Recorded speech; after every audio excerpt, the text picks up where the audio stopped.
నిజామాబాద్ జిల్లా దర్పల్లి మండల కేంద్రంలో గల ప్రభుత్వ ఆసుపత్రికి పిల్లల వైద్యులు డాక్టర్ శివశంకర్ పీడియాట్రిక్ వారానికి ఒకసారి వచ్చి సిఎస్సి సెంటర్లో వైద్య సేవలు అందిస్తుంటారు. చిన్నపిల్లలు వైద్య పరీక్షల కొరకు వచ్చిన వారికి వైద్య పరీక్షలు చేశారు.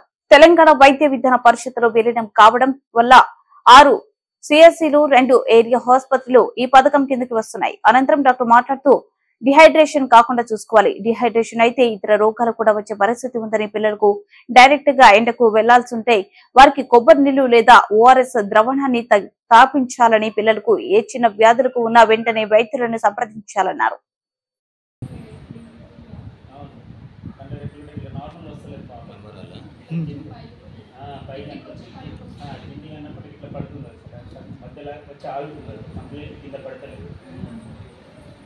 న్యూరల్ డిఫెక్ట్స్ ఉంటారు. ఒకసారి న్యూరల్ ఫిషింగ్ కన్సల్టేషన్ చేయించండి.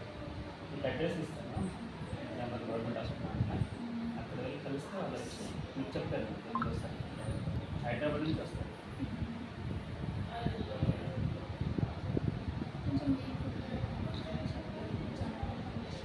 మనం ఎప్పటి నుంచి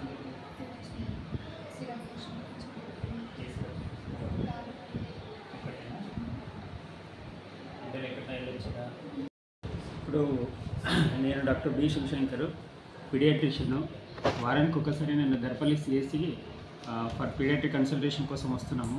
అంటే ఇప్పుడు అన్ని సిఎస్సిస్ కూడా తెలంగాణ వైద్య విధాన పరిషత్ దాంట్లో విలీనం కావడం వల్ల మన నిజామాబాద్ జిల్లాలో ఉన్న 6 సిఎస్సి ప్లస్ 2 ఏరియా హాస్పిటల్స్ కూడా తెలంగాణ వైద్య విధాన పరిషత్ కంట్రోల్ కింద ఉన్నాయి.